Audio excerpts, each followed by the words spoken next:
Hola, muy buenos días, bienvenidos a esta nueva emisión de Diálogo. En esta edición de nuestra serie de entrevistas titulada Hablan los embajadores, tenemos el gran honor de invitar a nuestro programa a la señora Patty Chen, embajadora de la República de Surinam en China. Madam Ambassador, thank you very much for accepting our interview. We know that in October 2018, you came to Beijing to work as a Suriname ambassador in China. So, to start this interview today, could you please tell us what's your impression of China then after more than 2 years living and working in this country? Thank you very much, Mr. Cha, and thank you also for your staff to be here today. I have experienced China as a vibrant, tolerant, clean, beautiful, impressive, and compliance-based country, earmarked by its resilient people who pay a lot of efforts to create a happy and healthy society. And my working and living here in Beijing is in many aspects very positive. And I deem it a privilege to be here in Beijing as ambassador. So we know that in China and Suriname formally established the diplomatic relationship in 1976. For more than 40 years, the bilateral relations between our two countries has flourished and matures constantly. So in November 2019, China and Suriname established a strategic partnership of cooperation. In your opinion, what characterizes the relationship between China and Suriname? The relationship between Suriname and China characterized by its cordial ties and mutual beneficial cooperation. And China is one of our main partners in development. And Suriname cherishes its bilateral cooperation, bilateral relation with the People's Republic of China. And as one of the main partners in development, China is helping us a lot in our development, given tangible results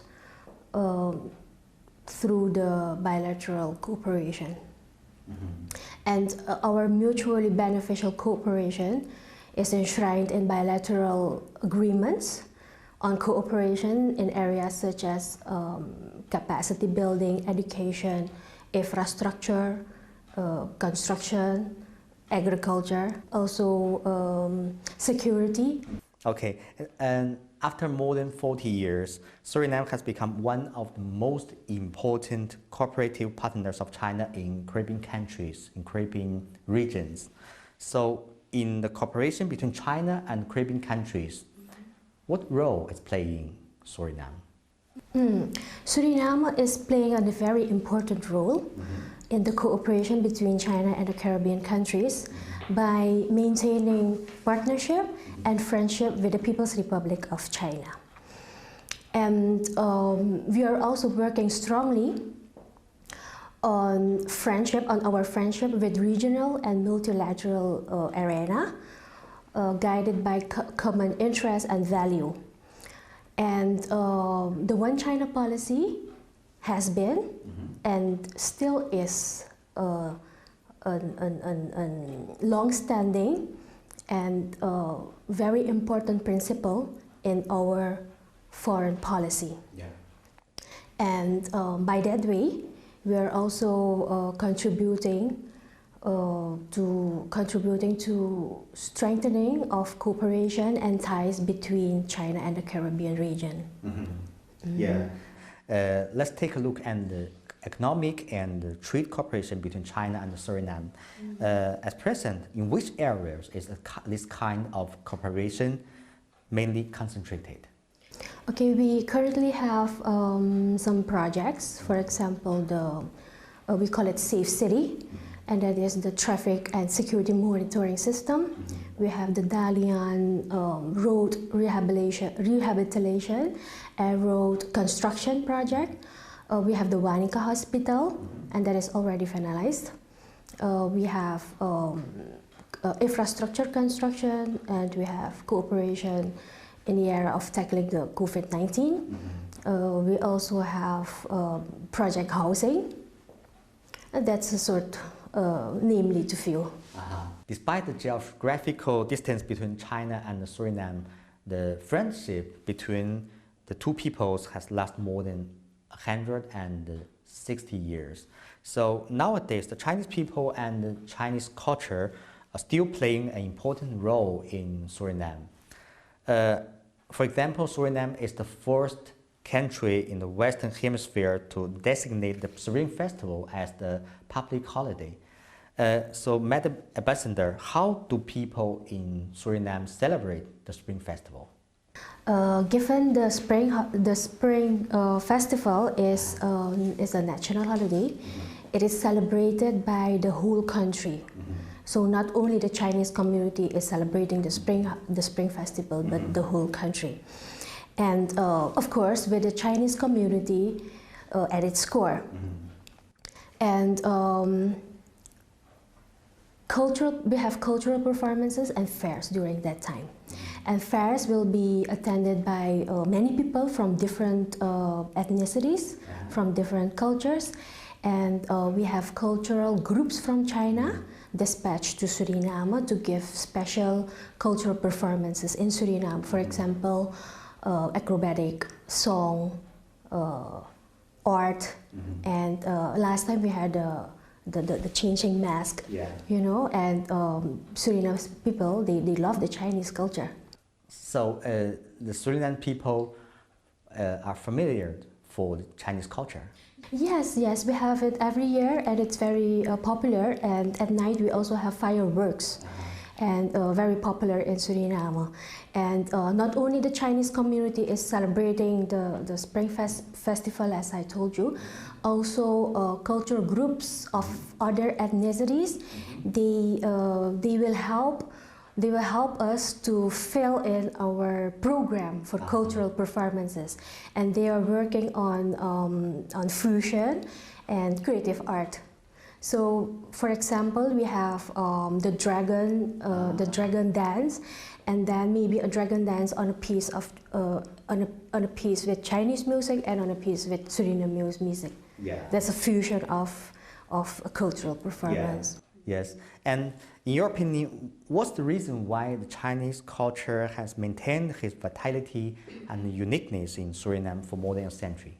The Chinese community, or the Chinese people, they came together very early, and they established organizations, the Chinese organizations, aimed at furthering the Chinese culture and interests within the Surinamese population.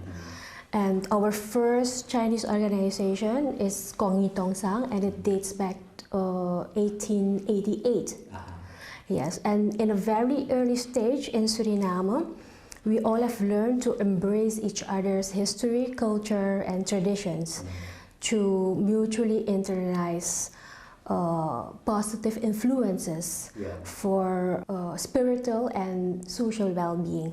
Yes, and to this day, Suriname has become one of the countries with largest overseas Chinese population in Caribbean regions.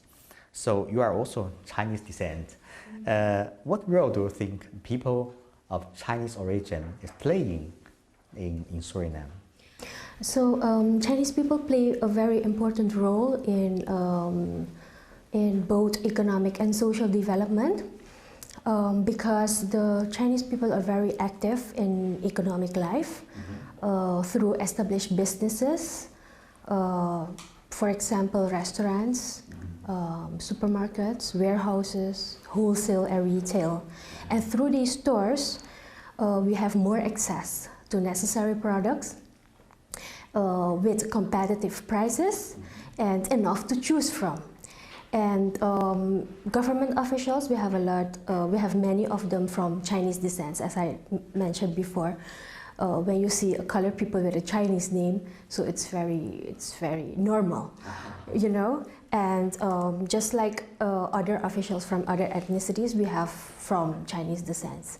And Chinese culture has many positive aspects. Those aspects have been internalized by the Surinamese population, such as ways to foster personal financial stability, personal health, happiness, and peaceful coexistence. I see that you take a book here. Oh yes. I take a book here. I want to show you some insights of Chinese life in Suriname. This is this is the first Chinese association, and it was built in 1888. And so you can see that the Chinese culture is very well preserved. We have the dragon dance, we have Chinese dance. Yes, and sometimes we will have Chinese teachers from China going to Suriname, especially to teach dance. Yes. And in this book, you can see a lot of the Chinese traditions back. The weddings, also, when Chinese people get married, they just do it like the way China does. So it's the same. So culture, the Chinese culture is very well preserved in Suriname. And Suriname is a multicultural country. And not only Chinese culture is well preserved, also the other cultures are well preserved. So when you once go to Suriname, you will feel like home. I think this part helps Chinese people and the Suriname people to understand each other. We know that some Dutch football players have the origin of Suriname. For example, there was a Dutch football player in 1990s, Ruud Gullit, who was very well known in the world, and his father was from Suriname. In China, there are many fans of football. They know more about Suriname because of Ruud Gullit. So I think this can be a way that the Chinese know about Suriname. In recent years, we know that the people-to-people and culture exchanges between China and Suriname become more and more frequent.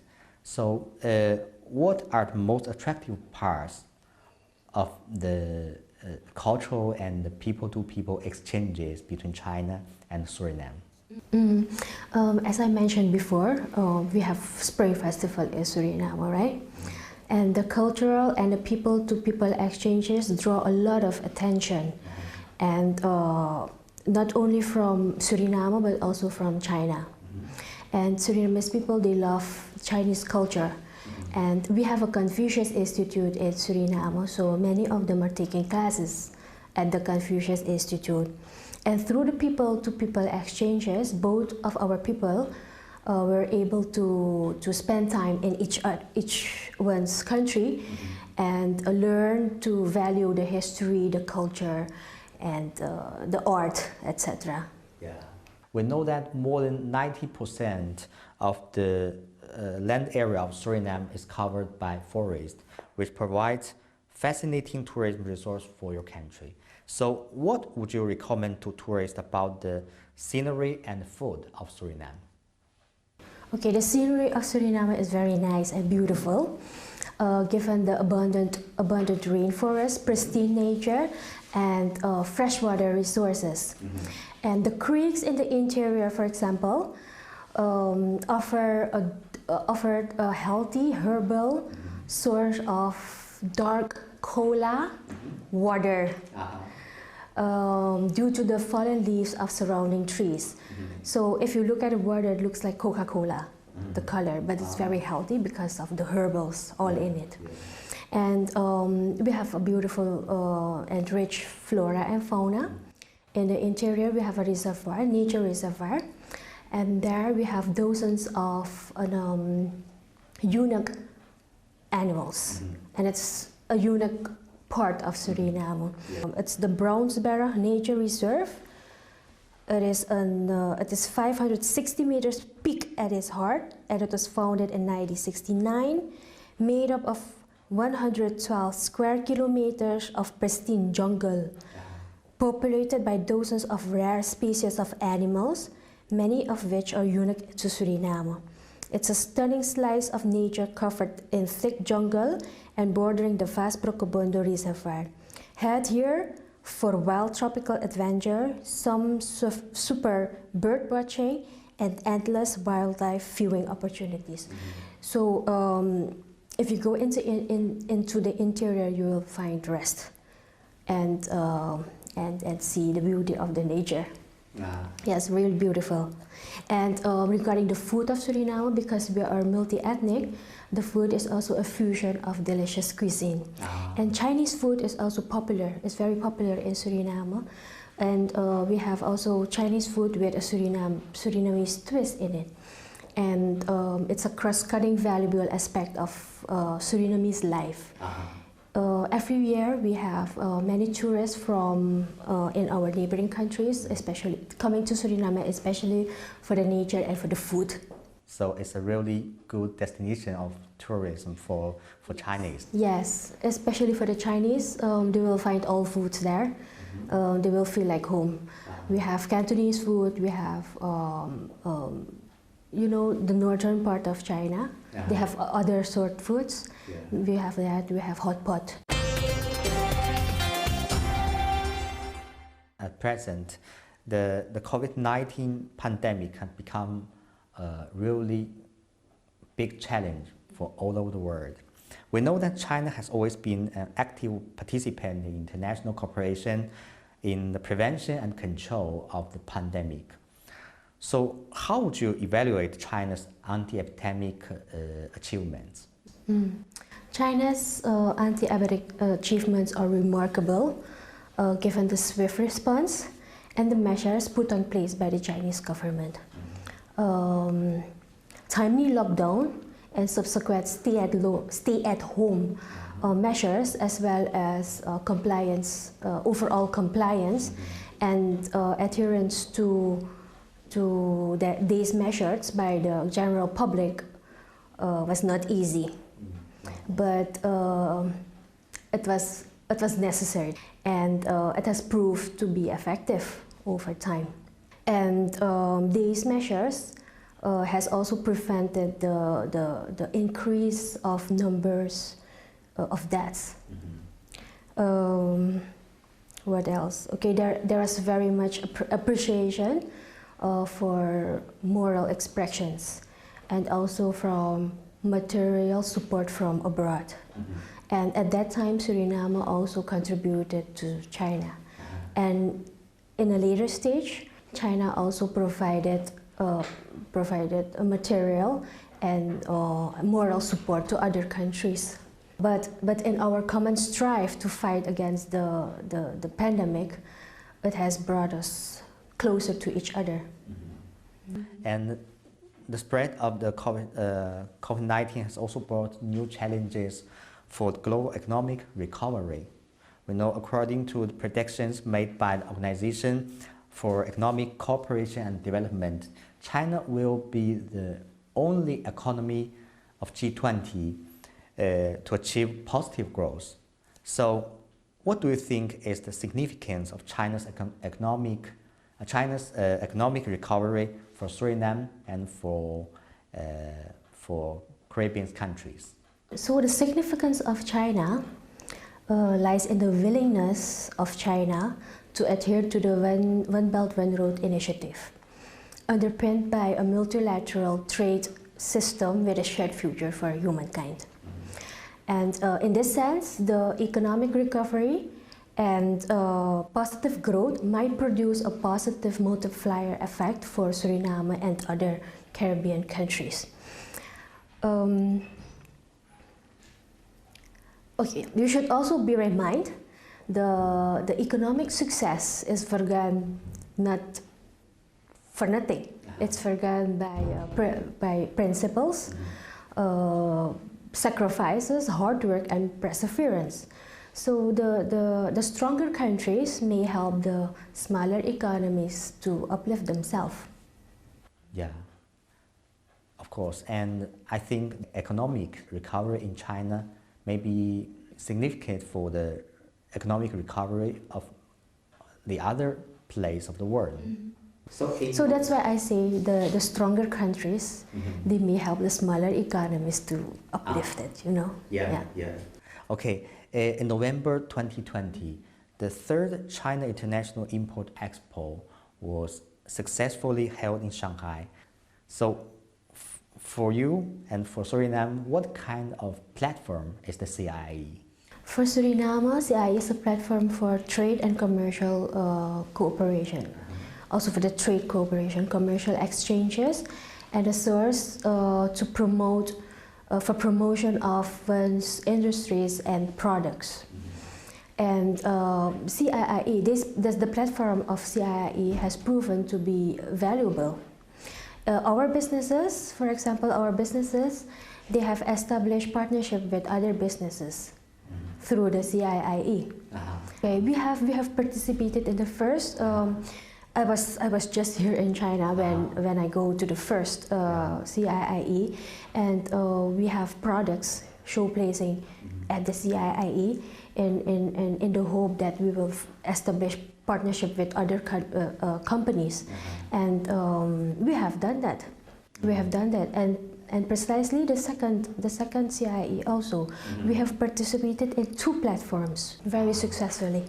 But this year we were not able to attend the CIIE, the third CIIE, because we were late with our preparations, since it was a year of elections for us. But next year we will surely be part of it. 2020 is also a year of decisive victory for China for the elimination of poverty. Then how do you evaluate China's efforts and achievements in the eradication of the poverty? So we have noted these achievements of China, and China is the first country who reached the goal number 1 of the UN Sustainable Development, and that is end poverty in all its forms everywhere.